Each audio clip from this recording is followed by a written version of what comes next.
Students, इस tutorial में हम लेस्ली नॉरिस की poem a tiger in the जू को स्टडी करने चल रहे हैं। लेस्ली नॉरिस, जिनका जन्म वेल्स में हुआ था, मीन्स यूनाइटेड किंगडम, ये उनकी 20 लाइन्स की पोएम है। पोएम ईजी है लेकिन एक मैसेज देती है पोएम, बहुत डीप मीनिंग इसमें ढूंढने की आवश्यकता नहीं है। पोएम में आगे बढ़ने से पहले let's have the central idea of the poem. The poem highlights the importance of the natural habitat and the resulting freedom, which is very much necessary for natural living, instinctive behavior, and realization and blooming of the true personality. But in the opposite conditions, the same animal feels suffocated, loses its intrinsic behavior, becomes less active, loses personality, loses interest in the limited surrounding with limited freedom and artificial settings. In short we can say that कि इस poem में ये show किया गया है the caged animal almost fails to express और to be seen the way it is known for. प्राकृतिक जीवन शैली के लिए प्राकृतिक वातावरण और प्राकृतिक निवास स्थान का होना आवश्यक है। जरा सोचिए, अगर पोलर बियर को चेन्नई में ले जाके छोड़ दोगे तो वो जिएगा कि मरेगा, क्योंकि वहाँ उसे उसका इकोसिस्टम नहीं मिलेगा। वो लो टेम्परेचर, बर्फ़, वो नेचुरल कंडीशंस उसे नहीं मिलेंगी। और अगर आप आर्टिफिशियल सेटिंग में उसे रखना भी चाहोगे टेम्परेचर लो करके, तो उसके बिहेवियर में चेंज नज़र आ जाएगा, उसका फुल नेचुरल बिहेवियर नहीं रह जाएगा। हम अक्सर कहते हैं कि माँ के हाथ का बना खाना खाने का मज़ा ही कुछ और है। क्या खास बात है इस खाने में? भोजन तो वही है, हम बाहर भी खा सकते हैं, होटल में भी खा सकते हैं, लेकिन हमारी फीलिंग्स जुड़ जाती हैं, हमारे इमोशंस जुड़ जाते हैं। एक हाथ की बनाई पेंटिंग लाखों करोड़ों रुपए में बिकती है, लेकिन अगर उसी की हाई रेजोल्यूशन में ली गई कैमरे से तस्वीर को लोग उतना पेमेंट नहीं देंगे। तो natural habitat, natural surroundings, freedom, creativity, इनका अपना ही महत्व है। पोएम का जो इंट्रोडक्टरी नोट है उसे स्टडी करते हैं। This poem contrast a tiger in the zoo. Tiger means बाघ। This poem contrast a tiger in the zoo with the tiger in its natural habitat. इस पोएम में हम देखेंगे कि टाइगर जू में किस तरह बिहेव करता है, और अगर उसे अपना नेचुरल हैबिटेट मिले, मतलब वो फॉरेस्ट में हो, तो किस तरह का बिहेवियर उसका होगा। तो पोएम की थीम हमने समझ ही ली है। Let us start. पोएम की जो राइमिंग स्कीम है वो लगभग सेम है। Stripes A, cage B, quiet C, rage rhymes with cage, so B को यहाँ लिखेंगे। तो इसकी राइमिंग स्कीम बन के आएगी A B C B. So this is the rhyming scheme. Poem में आगे बढ़ने से पहले ये भी जान लें कि इसमें इमेजरी का भरपूर प्रयोग हुआ है। इमेजरी, जैसा कि आप जानते हैं कि जैसे जैसे हम पोएम में आगे बढ़ते हैं हमारे अंदर इमेजेस क्रिएट होने लगती हैं, विज़न तैयार होने लगते हैं। जू है, टाइगर है, चल रहा है, वो सारी चीज़ें एक पिक्चर हमारे दिमाग में चलने लगती है। तो इस पोएम में इमेजरी का भरपूर प्रयोग है। दूसरा है पर्सोनिफिकेशन। तो यहाँ पे टाइगर को पोएट ने इट से ना सो करके ही का प्रयोग किया है, मीन्स उसे व्यक्ति के रूप में दिखाया है। वो भी यहाँ जेंडर भी उसने शो किया है पोएट ने, और मैस्कुलिन जेंडर में शो किया है। बाकी जो पोएटिक डिवाइसेज हैं उन्हें हम लास्ट में स्टडी करेंगे। Stalks in his vivid stripes the few steps of his cage on pads of velvet quiet in his quiet rage. Means पहले स्टेंजा से हमें ये तो पता चल गया कि पिंजरे में बंद है टाइगर, तो ये स्टेंजा टाइगर को जू में शो कर रहा है। Stocks in his vivid stripes. Stock means move slowly but proudly, क्योंकि टाइगर जब शिकार करता है तो स्लोली मूव करता है और बाद में झपट्टा मारता है, तो वो जो स्लो मूवमेंट है that is stock. In is vivid. Vivid means very clear, दूर से ही जो नज़र आ जाए। स्ट्राइप्स मीन्स पट्टियाँ। टाइगर पर उसके येलोइश, या हम ये कह सकते हैं कि रेडिश येलोइश बैकग्राउंड पर जो पट्टियाँ बनी होती हैं वो बहुत ही क्लियर नज़र आती हैं। यहाँ पे हम विविड को ये भी कह सकते हैं कि वो इतनी ब्राइट हैं कि they are clearly visible. So stripes हैं, they have vivid, very bright and clear colors. The few steps of his cage. Cage means आप जानते हैं पिंजरा, वो छोटा सा रूम, वो क्लोसेट जिसमें टाइगर को रखा गया है। Of the few steps, कुछ ही कदम उस केज में वो चलता है। स्टॉक्स, उसका कारण आप समझ गए कि केज छोटा सा होता है और जितनी जगह होती है उसी में मूव करता हुआ नजर आता है। ऑन पैड्स, पैड्स मीन्स उसके पैर गद्देदार होते हैं। ऑफ वेलवेट क्वाइट, तो वेलवेट मीन्स रेशम की तरह मुलायम, सॉफ्ट एंड स्मूथ। तो उसके जो पैर होते हैं इतने मुलायम होते हैं, अंदर की तरफ से गद्देदार होते हैं, वेल कुशन्ड होते हैं कि वो जब मूव करता है तो आवाज़ ना के बराबर होती है। In is quiet rage. Now quiet and quiet are repeated here. तो वो चलता है तो आवाज़ नहीं होती, means it is quiet when the tiger moves. But rage means growth. Tiger गुस्से में है क्योंकि पिंजरे के अंदर बंद है। क्वाइट मीन्स शांत। तो देखिए यहाँ पे कॉन्ट्रास्ट है। कॉन्ट्रडिक्शन है कि जब टाइगर रेज में होता है, गुस्से में होता है तो दहाड़ता है, गुर्राता है, लेकिन यहाँ पे शांत है, मीन्स उसने अपने को कंट्रोल किया हुआ है। So in the first stanza the tiger is shown in a cage and the tiger moves, stalks and the stripes on his body are very clear and bright. Since the cage has a limited space, so he takes only few steps, and the under part of the tiger's foot is cushioned like pads, and they are very smooth and soft, and when he moves it makes almost no noise, so it is quiet. But he is in rage, but he has controlled his rage and not expressing by snarling or roaring. The second stanza, he should be lurking in shadow, sliding through long grass near the water hole where plump deer pass. He should be lurking in shadow. उसे तो छुप कर, shadow means छाया होती है, लेकिन यहाँ पर वो ओपन में नहीं बल्कि छुप कर, हाइडिंग, लर्किंग। जब टाइगर शिकार करता है तो छुप कर, हाइड करके बैठ जाता है, और जैसे शिकार उसके पास से गुजरता है उसमें झपट कर उसको अपनी गिरफ्त में ले लेता है। तो उस कंडीशन में जिसमें छुप कर बैठता है और जिस उद्देश्य से, जिस पर्पज से बैठता है, then we use the word lurking, कि कोई उसे देखे ना और अपने शिकार को वो अटैक कर पकड़ सके। तो ही शुड बी मीन्स उसे तो ये करना चाहिए था, अब केज में है तो नहीं कर पा रहा है, that is why should be. और ये स्टेंजा ये बताना चाहता है कि वास्तव में जो रियल लाइफ है टाइगर की वो किस तरह की होनी चाहिए। ही should B lurking in Shadow, उसे तो छुप कर बैठना चाहिए शिकार की तलाश में।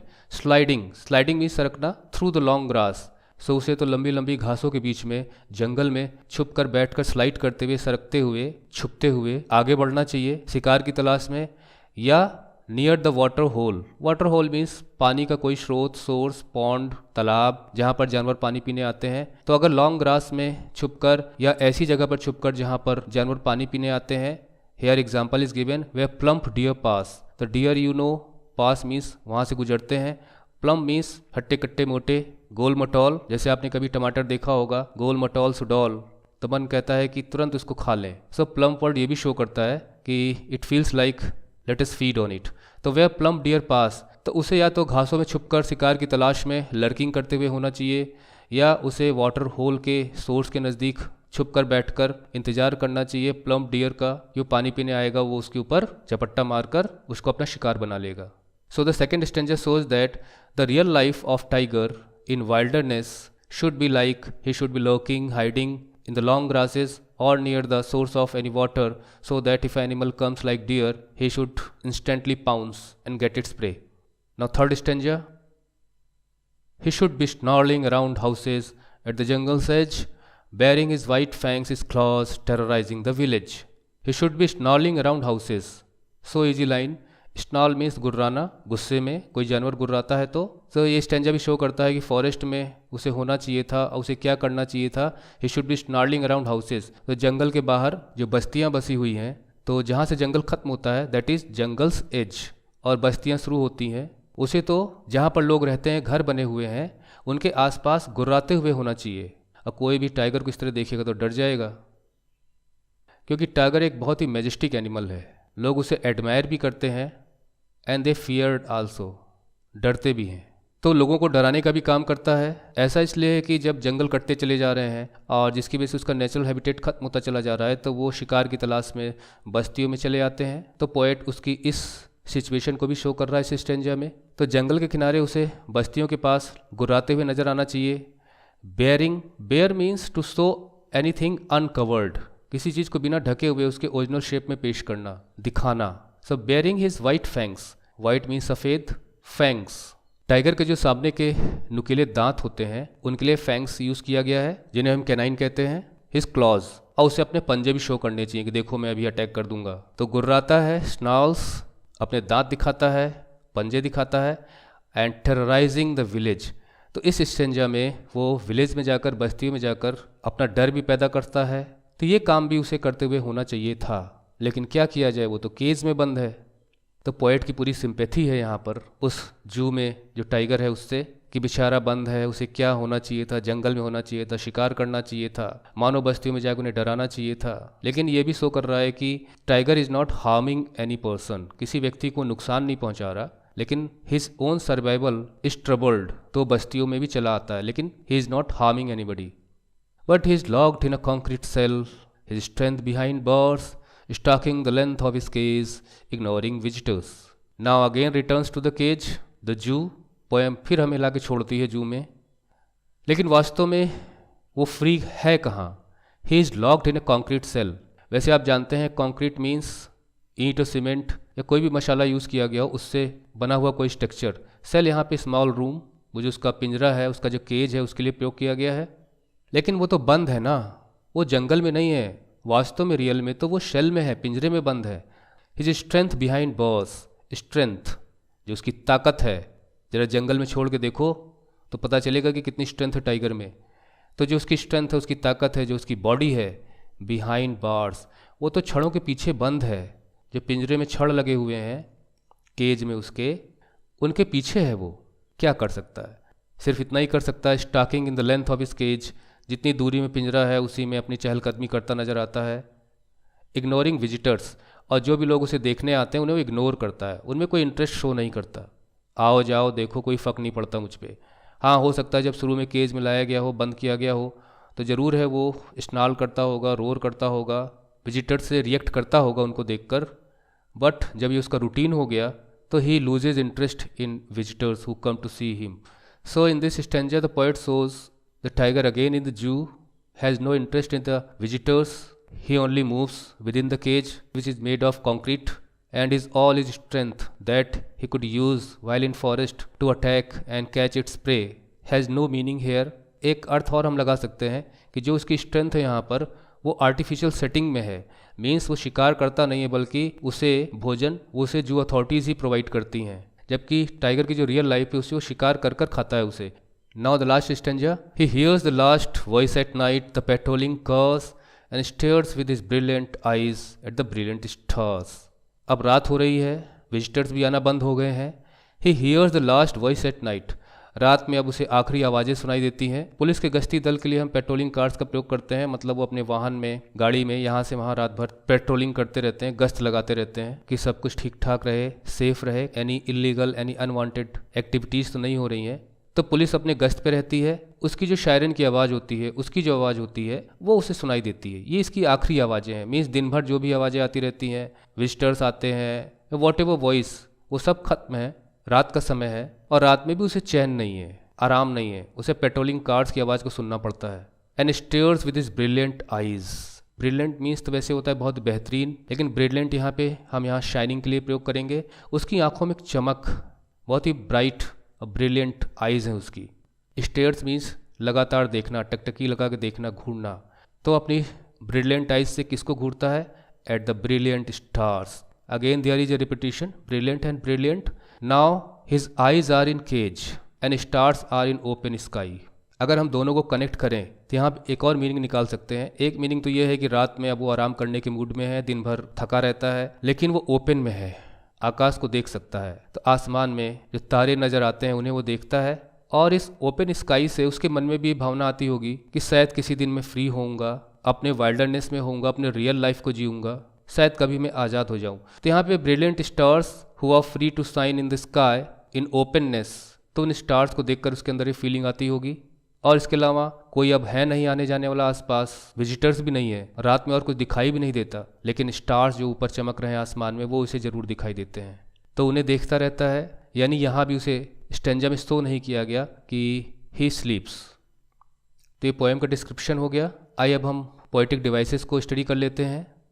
पोएटिक डिवाइसेस में हम शुरू में ही बता चुके हैं कि पर्सोनिफिकेशन का प्रयोग हुआ है, यानी टाइगर को ही के रूप में शो किया गया है, व्यक्ति के रूप में।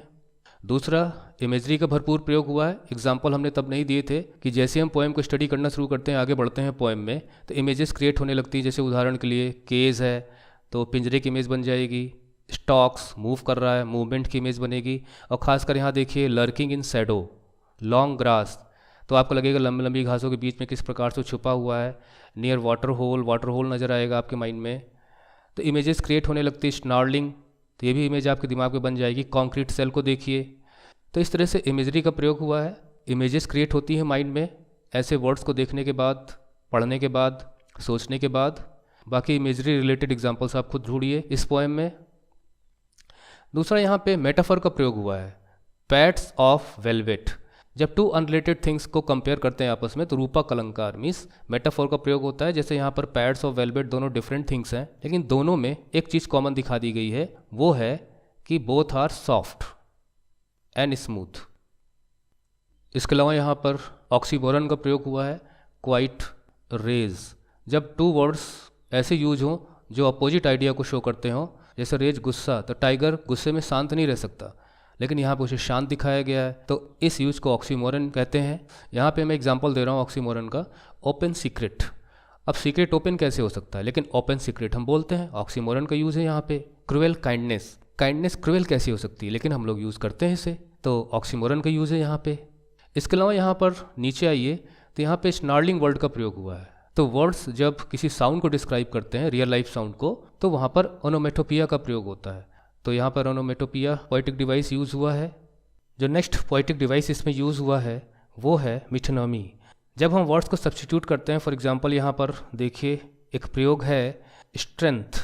इस वर्ड को अगर हम रिप्लेस करें बॉडी वर्ड से, तो लाइन इस तरह रीड करेंगे हम, his body behind bars.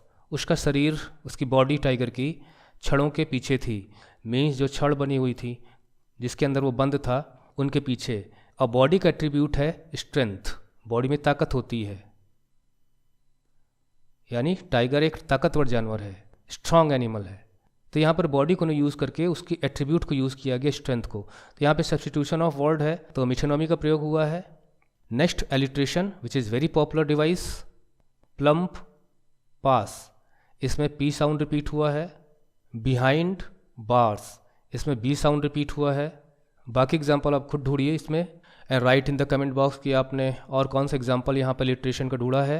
I can tell you there is at least one more example of alliteration in this poem.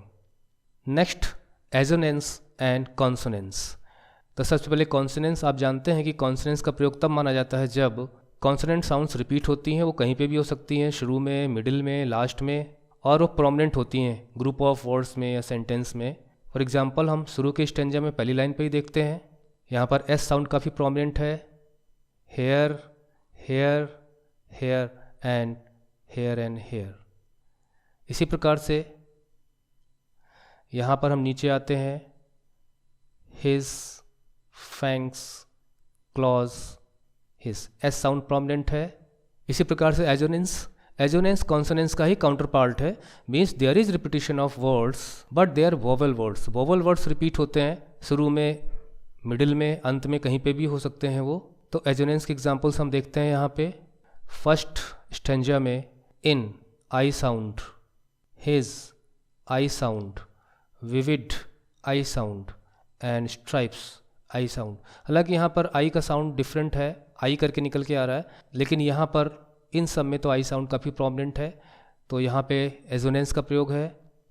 नीचे आए तो यहाँ पर बियरिंग, आई साउंड प्रोमिनेंट है, आई साउंड प्रोमिनेंट है, आई, हालांकि यहाँ पर तो साउंड डिफरेंट निकल के आ रही है, लेकिन यहाँ पर आई साउंड प्रोमिनेंट है, तो यहाँ पे एजोनेंस का प्रयोग हो गया। और एग्जांपल्स आप खुद ढूंढिए, इससे आपकी प्रैक्टिस होगी और आप कमेंट बॉक्स में डिस्कस भी कर सकते हैं। लास्ट में इस पोएम को ख़त्म करने से पहले एक लास्ट डिवाइस बता देते हैं जो इसमें यूज़ हुआ है, वो है इंजैममेंट का प्रयोग हुआ है। आप जानते हैं कि इंजैममेंट का प्रयोग कब होता है। इंजैममेंट का प्रयोग तब माना जाता है जब विदाउट पंक्चुएशंस लाइन आगे मूव कर जाती हैं। जैसे उदाहरण के लिए यहाँ पर देखिए, ग्रास के बाद कोई पंक्चुएशन नहीं है, होल के बाद कोई पंक्चुएशन नहीं है, तो ये इंजैममेंट का ही प्रयोग है। नीचे आइए, यहाँ पे देखिए, ब्रिलियंट आइज के बाद कोई पंक्चुएशन मार्क नहीं है, तो इंजैममेंट का ही प्रयोग माना जाएगा। तो इस पोएम की स्टडी यहीं पे ख़त्म होती है। इस पोएम में मैसेज क्या है हम पहले डिस्कस कर चुके हैं कि नेचुरल हैबिटेट पे ध्यान दिया गया है, एनिमल्स की फ्रीडम मेंटेन करनी चाहिए, पोएट सिंपैथी गेन करना चाहता है एनिमल्स के प्रति लोगों की। टाइगर तो सिर्फ एक एग्जाम्पल है, जू में तो और भी एनिमल्स होते हैं। वाइल्ड लाइफ कंजर्वेशन की तरफ भी इशारा किया गया है। हालांकि गवर्नमेंट्स की पॉलिसीज़ होती हैं, वो वाइस पर रिजर्व्स क्रिएट करती हैं, और national parks and sanctuaries India में काफ़ी ज़्यादा है, you can search and find them.